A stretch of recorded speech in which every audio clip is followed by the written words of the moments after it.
What do you do? This is your Bush Speech. Right now I want to talk to you guys about Into the Badlands, Season 2, Episode 5. Monkey leaps into the mist, and man, did the monkey leap. Okay, so this episode starts off, Jade has the funeral, or the wake for Ryder, her dead lover. Because if you recall last week, Quinn, unfortunately killed his only son, and obviously we saw throughout the episode, he was still seeing Ryder in his mind, To me, I feel like it's a combination of his figment of his grief, because that's the state that you go through when someone dies, and you really have a connection with them. You go through grief and things of that nature. It's part of the natural stage. And like I said, I think it's a combination of seeing Ryder as a combination of his figment of his grief and his regret for doing that. Because you could tell on his face that he really did not want to do that, which is why he hesitated killing his father, which is why killing his son, which is why his son asked him, which is why Quinn said, "Why didn't you kill me?" And that's when you heard Ryder say, "Because you're my father," and that speaks to a lot of his son's character. It turns out that Ryder, in fact, wasn't weak. What he did with the move that he made was a weak one. You constantly hear Ryder pretty much influencing Quinn's thought because of that regret and that guilt and that shame and things of that nature. And so, for example, Quinn's right-hand man, tied Vale up in a barber chair, looks like, and he pretty much questioned her, saying, what happened to Edgar? Why did you kill him? Vale, of course, saying that she didn't do it. He pretty much said, "You're gonna do something for me. You're gonna help the Baron. You're gonna help the Baron. You're gonna help Quinn stay alive." Because he said, "You may have been able to fool Quinn, but you couldn't fool me." He's referencing the X-rays of Quinn's brain, because if you recall, he had a tumor, which is why he has so many headaches. And to which Ryder also says, "Has she really been helping you? Like, why do you still have the headaches? Because that's what the tumor causes." And you even seen the scene where there was a close call for baby Henry, because he had the blade under his neck, just like Ryder told him to. I thought I would take that blade, put it underneath the baby to make it tell you the truth. And constantly, Vale had to keep up her guard, constantly lie to Quinn, just to save her, for the sake of her son. Of course, who wouldn't do that? And so, Ryder continuously is still in Quinn's head, telling him all these things, and then also, throughout the episode, we saw Waldo and the widow butt heads over the fact, okay, how do we take out Quinn?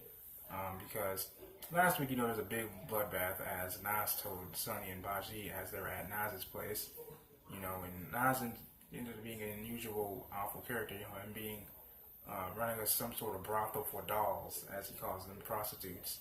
And so that was pretty despicable to watch as well. If you're not, and we also meet some new characters. Hopefully they stick around. We meet this one girl by the name of Amelia. And if you don't know who I'm talking about this chick right here.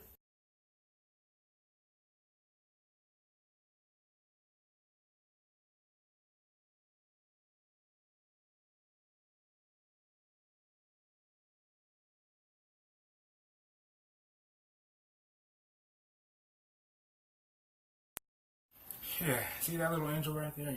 She's obviously a loyal servant to her mother. Her mother Portia, who this is actually.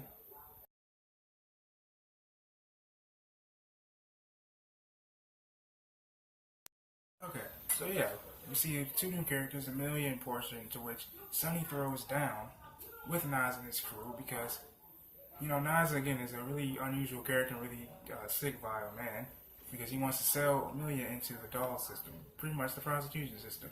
And so, of course, Sonny can't let that be, because you also recall early in the episode when Sonny was trying to rest.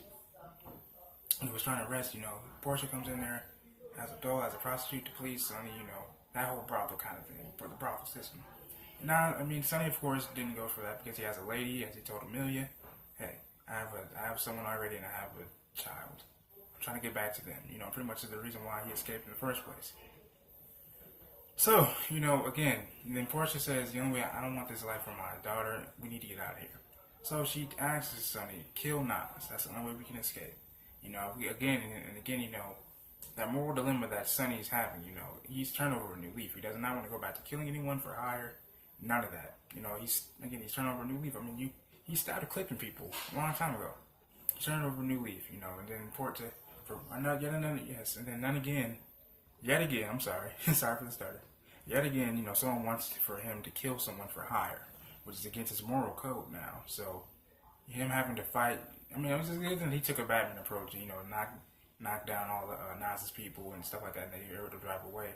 And hopefully they were able to get away because Nas was able to inflict some damage to Portia on her side, and hopefully they can stop the bleeding somehow and get Portia and her daughter Amelia to some safety. I'm hoping that's what happens because they really do deserve that.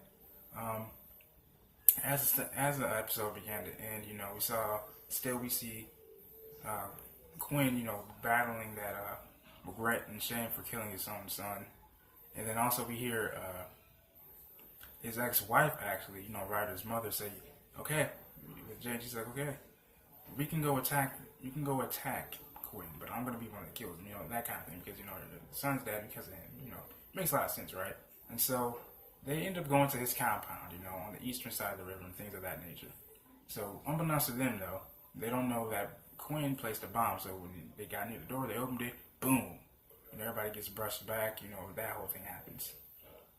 And then also, you know, we see MK finally summon up the guts to leave the place. You know, the Shaolin Temple is what I'll call it, because I don't think there's really much of a name for it. So yeah, MK is able to leave the temple. Yeah, there you go, the temple. And so, after he was training, he swiftly left the temple. He went to the south side forest where he saw like a few bodies hanging. And I think one of the people he recognized, I'm not sure. For now, familiar with what I'm saying, I'm referencing this guy.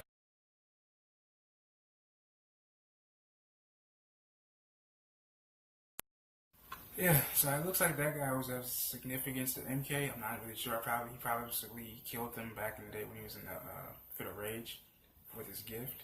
And so MK uses his clothes, which is kind of creepy. That's gotta feel so weird.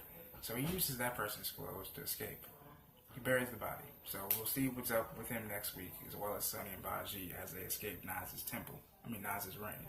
So I'm really interested to see what happens next week, man. Into the Badlands again. I love doing the show. I'm sorry that it took so damn long because, you know, finals weeks is like right now, and I'm really trying to get that shit out the way.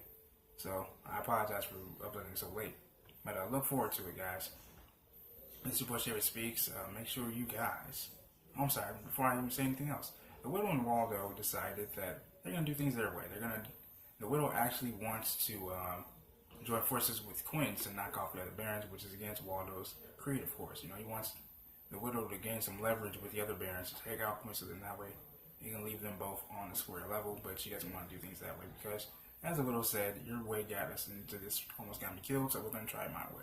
But again, this is your boy Church. If you guys like this video, subscribe to the channel, comment what you guys think about the video, what do you guys think about the series so far this season, in the comments below. I love you guys.